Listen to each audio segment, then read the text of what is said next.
Good morning, class 12. Let's continue the chapter National Income and Related Aggregates, where in my previous video I have already explained you the nominal GDP and real GDP.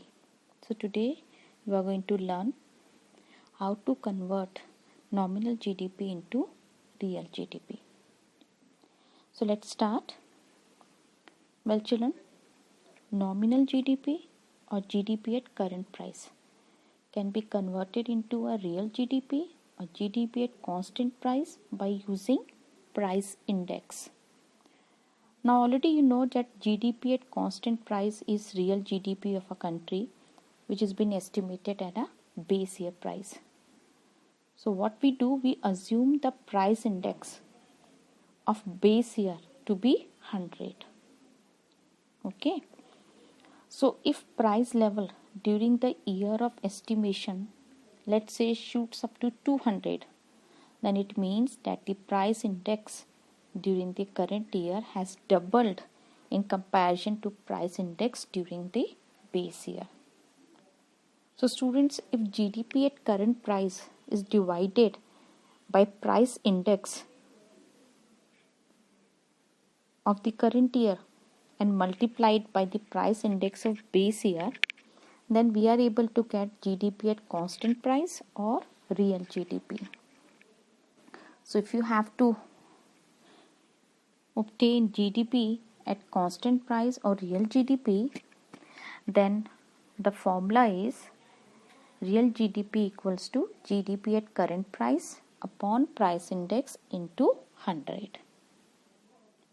And suppose you have to find out nominal GDP where real GDP and price index is known to you, then to calculate nominal GDP, the formula is nominal GDP equals to real GDP into price index upon 100. And the ratio between the GDP at current price and GDP at constant price is a price index, and the formula for price index is price index equals to nominal GDP upon real GDP into 100. Right? So children, this is how, if you have to calculate real GDP, nominal GDP and price index, then the following formulas are to be used. Now I have taken certain numericals over here so that I can explain you that how with the help of these formulas you can calculate nominal GDP, real GDP and price index. So the first numerical goes like this, that if the nominal GDP is rupees 1200, price index is 120 with base year price which is given as 100, and you have to calculate real GDP. So what you will be doing, children, you will put the formula of real GDP because you have to calculate real GDP, and the formula is nominal GDP upon price index into 100. So already nominal GDP given as 1200, your price index is given as 120, and you have a base year price that is into 100. So your real GDP comes to 1000. So this is how you can calculate real GDP if nominal GDP and price index has been given to you. Now the next numerical is, now over here, let's say the real GDP is given if the real GDP is rupees 500 and price index is rupees 125. Now you have to calculate the nominal GDP already with the base year price to be as 100. So to calculate the nominal GDP, again you put the formula, that is nominal GDP equals to real GDP into price index upon 100, where your real GDP is 500 into price index is 125 upon 100, and when you calculate your nominal GDP, which you get is 625. So this is how, students, you all can calculate nominal GDP. Now if you have to calculate price index, or you can also say a GDP deflator, so in over here if you see, you have a real GDP of 600 and nominal GDP is given 660.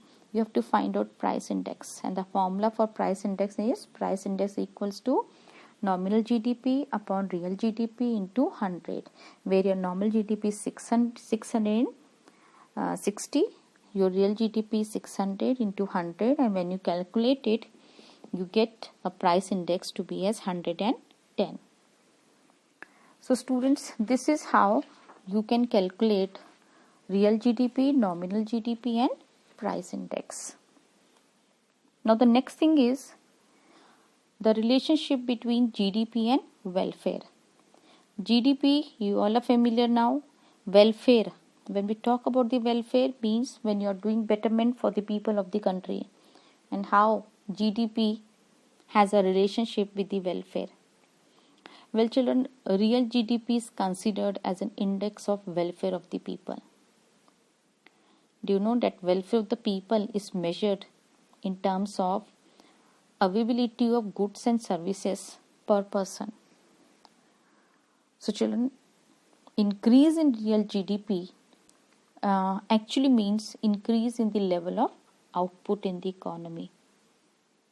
This means that greater the availability of goods and services per person, then that leads to the higher welfare, higher social welfare also you can say. And let's say because of this reason, number of the planners and politicians of a country, they have laid emphasis on the growth of GDP. That means that higher the growth of GDP, greater will be the flow of goods and services. And children, if there will be a greater flow of goods and services, that means that there is a higher level of output, and higher level of output is always associated with the higher level of employment. So if the employment is more, that means the efficiency and productivity in the economy is increasing. And when the employment increases along with the efficiency and productivity, then the purchasing power of the people increases. And when purchasing power increases, that actually accelerates the aggregate demand, that generates more of the demand, and generation of more demand leads to an higher investment, and higher investment children back to the increase towards the GDP growth.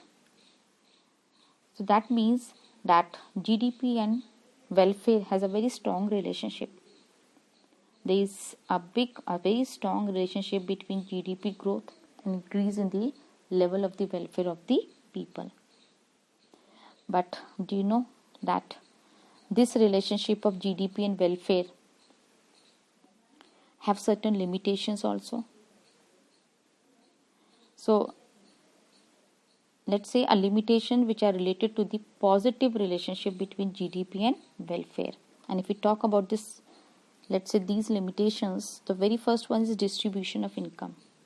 Now children, when we talk about distribution of income, that means that if the GDP of the country increases and there you find that the distribution of income is unequal, then GDP growth actually fails to reflect a rise in the social welfare. And do you know that India is facing this situation at present, where we'll find that our per capita GDP is rising, and still you'll find that in our country there are large number of the people who are dying because of starvation. This is because the distribution of income is highly unequal. So there, GDP and welfare, the relationship is hit back. Then second comes the composition of GDP. That means when we talk about the composition of GDP, then we may not be talking about the welfare oriented. That means let's say if there is a increase in the production of goods and services for the defense, let's say the production of defense goods increases, now that increases the GDP, but directly it is not leading towards the welfare of the people. Indirectly you can say that if the let's say production of defense goods increases, then definitely of course that means a strong defense which is offering of course a peaceful environment to the people living in the country. but then directly it is not contributing to any social welfare. So there also it is impact. Then comes a non-monetary exchange. When we talk about non-monetary exchange, generally happens in a rural economy where the barter system still prevails, children. You will find still in the villages people, they do the payment in the kind rather than in cash. And all such transactions are not recorded in the GDP. So this causes an underestimation of GDP to a certain extent. So we can say that GDP remains underestimated. So it remains an inappropriate index of welfare. And the last one, very important, externalities. Children, externalities refer to good and bad impact of the economic activities. Where you are not paying anything and you are at the same time no penalty you are paying for that. That means that let's say I'll explain you with an example. Let's say there are two people, Mr. X and Mr. Y. Mr. X maintains a very beautiful garden, and Mr. Y, who's a neighbor of Mr. X, he enjoys the garden. So that adds a welfare to Mr. Y, but he's not paying anything for it. Similarly, if we say like in the rural area, the farmers, what they do, for example, they stubble burning by the farmers, which is leading to air pollution.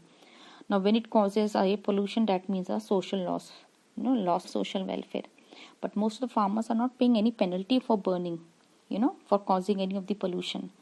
So their GDP fails to account, they fails to account for the impact of positive and negative externalities on social welfare. So we can say it's an inappropriate index of welfare. So children, if we talk about these externalities along with the non-monetary exchange, composition of GDP, distribution of income and all, then these are the serious limitations of GDP to be as a welfare of index. As these limitations, they actually reduce the significance of GDP as an index of welfare.